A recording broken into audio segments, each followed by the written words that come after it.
Incredible flavours, even better stories. One pour, 10 minutes. Aussie bourbon lovers sharing bourbon with Australia. Oh, I splashed some on the mic. suspense there before the pop taste. It was so dramatic. This is such a generous stopper. It's like a real grippy stopper as well. So, Fabulous. yeah. And geez, I'm excited to be pouring this out. We're drinking tonight some Rock Hill Farm single barrel. Well, they're all single barrel, I think. I didn't realise that, but they're Farm. yeah. Wow. Do you notice how carefully I'm pouring this? Yeah, just Do you want to know why? because it's a single barrel.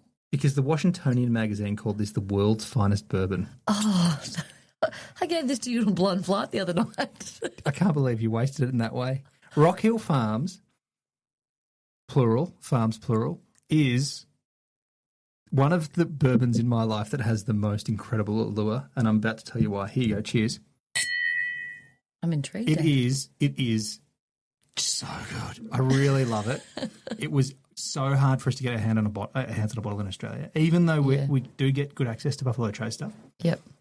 Do you want to know how my Why is it- fascination with this started? Yeah, I do, because it appeared in our cupboard one day, our bourbon shelf, and I was like, oh, that looks like a nice bottle. And then I put it the other night in a Blind Flight for one of your trips away. Can we unpack that? Can we unpack that in a sec? But I want to just get into this thing first because you often hear me talk about how I'm at a distillery during a work trip. Yeah, this is not a new piece of information. We've been to Buffalo Trace Trace. trip. I went to this distillery. We were in Buffalo Trace together, and it wasn't a work Yes. trip. And wasn't never said it was a work trip. No. But Another time on another the work trip. only time I've ever been in Kentucky on a work trip, during the shoot, I work in video production. During the shoot, we're working with a dentist in Lexington, Kentucky, doing some video production. We've been taken over there to do that. And I realised pretty quickly that he was into bourbon, and so we got distracted and, we did some work, but most of the time we were just talking about bourbon. And I said, what's your favourite pour? And he said Rock Hill Farms, and his eyes lit up like he was talking about his one true love, like his baby daughter or something. Or That's how your eyes look right now, Dave. Oh, now my that we've goodness. poured this. It is so, it's lovely on the nose. It's lovely and rich and soft, and it's delicate and gorgeous. And I think it has the same kind of experience for me as when I had King of Kentucky on another work trip.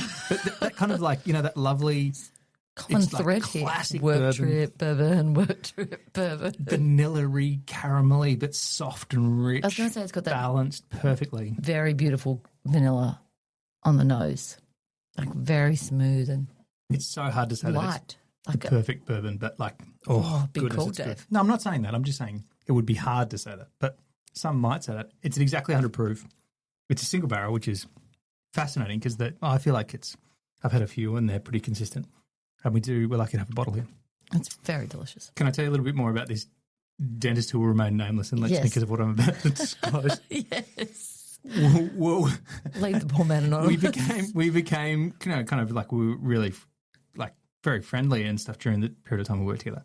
And it became clear that basically every cupboard in that dental facility had some bourbon in it. Like it was just like every cupboard you opened. Cupboard. Where else do you store your bourbon? He was like, I do have a bottle of that one. So we'd be doing things. Provided he's not drinking it while he's operating on somebody. I don't think if someone's Well, it's kind a of good disinfectant. It's alcoholic. I don't think he was using it in that way. I think he was using Just it to enjoy, after knock work. off drinks. Yeah. But he had knock-off drink in every room kind of thing. But as well, like, can you imagine being a dentist in Kentucky? Like a really he's very high profile, well sought after. Everyone would give you the bottles. Like you'd be like, oh, thanks so much for looking after me. I want to make sure I'm going to be able to get the thing I need You next get the time. good one. Did he give you a drink while you were there? Did you get a taste of something like... He let me smell some.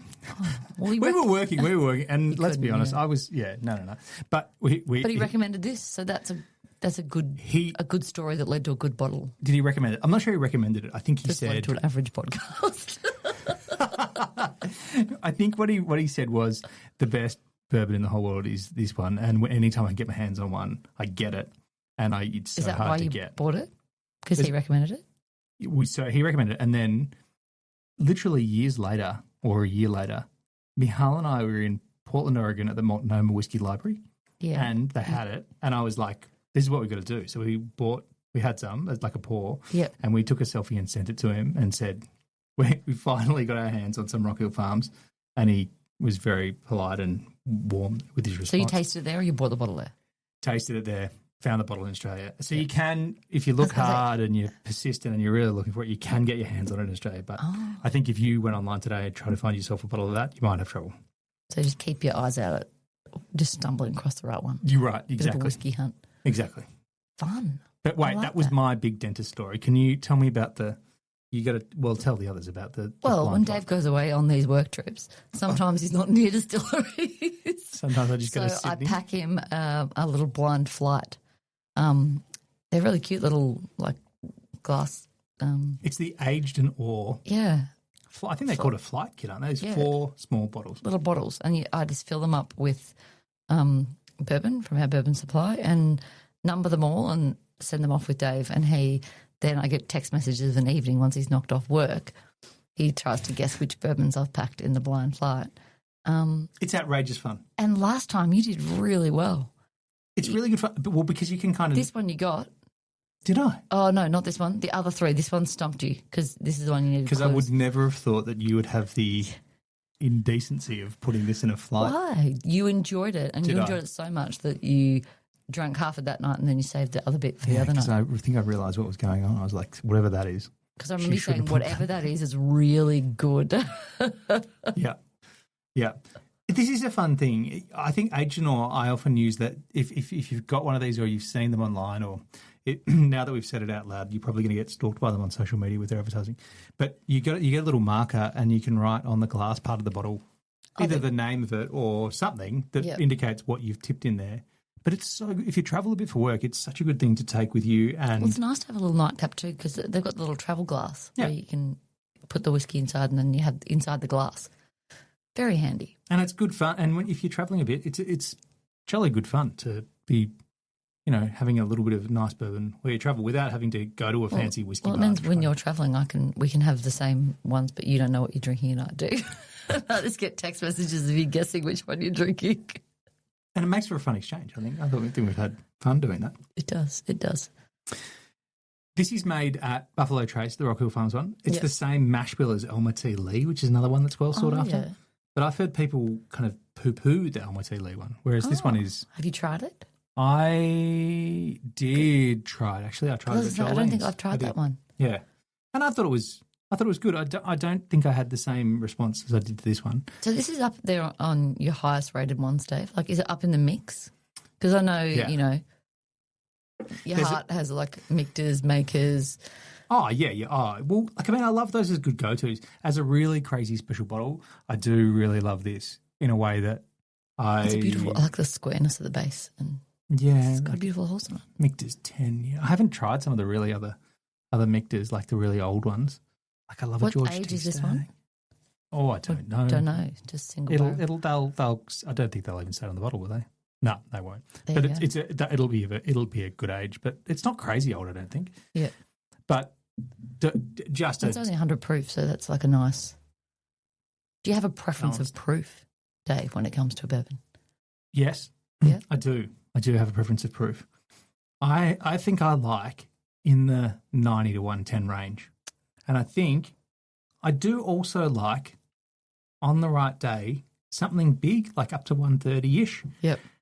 But also on the right day, I like an 80 proof, right? Like I was going to say. We had benchmark, the 80 proof benchmark. Yep. And we whipped it out the other day, and it was so light and delightful and approachable in a great, solid, cheap bourbon way the other day, and I was so happy. I got out the Old Forester 100 and one of the ones that was like a 120. Oh yeah, proof, which I enjoy. But I made the mistake of taking it to a family gathering, and I opened it up. I went to offer it round, and everyone was like, "Whoa!" Because I don't know, they weren't used to quite that high proof. They can't handle the proof. They couldn't. You want the proof? You can't handle the proof. No, that's truth, Dave. I was doing a bit. Oh, dear. Anyway, it's good. If you can just get your hands on a Rock Hill Farms bottle, it is definitely... pretty bottle as well. I'm sorry you tipped some out for my flight, but I'm glad you tipped some out for this podcast. But it's definitely well worth the investment because it's delicious. You just say the word delicious so I much. do. I need to. It's delightful. I need to come up with a new vocabulary. It's almost like a vanilla tea cake or something, like a really, easy, approachable, lovely, soft, sweet. Yeah, I was going to say buttery. it gives me those caramel chocolates, chocolate with caramel in the middle. Oh, a bit of chocolatiness. Okay. Yeah, yep. That's what I'm getting. Here's to enjoying just jolly good bourbons wherever you are. Thanks for listening. Make sure you're connected with us on TikTok, Instagram and YouTube, and stay connected with us by clicking subscribe on your favourite podcast app.